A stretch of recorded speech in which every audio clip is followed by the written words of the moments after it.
mas worse po yung situation ko. Hi, ako po si Milagros Soligario.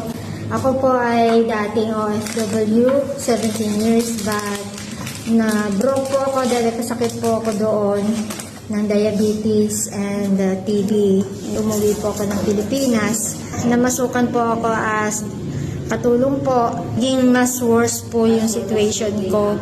Nagkasakit po ako at multiple infection po yung naging sakit ko po.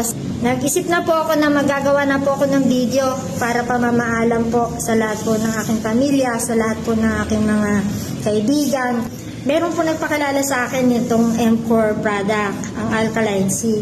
Noong una po iniisip ko, sabi ko, wala naman akong pera, paano ko bibili niyan? Yung po iniisip ko na mahal na panggamot ko, halimbawa yung pagpapacheck up ko, pagpapa-MRI to the echo ko, nagtanong-tanong po ako, it costs mga 50 to 80 daw. Nakatake po ako ng Baline C. Yung life ko po nung time na dumating po si M4 product is so much devastated na po.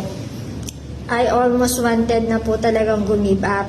Napansin ko po talaga na 10 days lang na-regain ko yung strength ko. Dati wala na ako, hindi na ako humingiti eh. Dati kapag yung ate ko, pag inutusan ko, ate, bili ka na ano,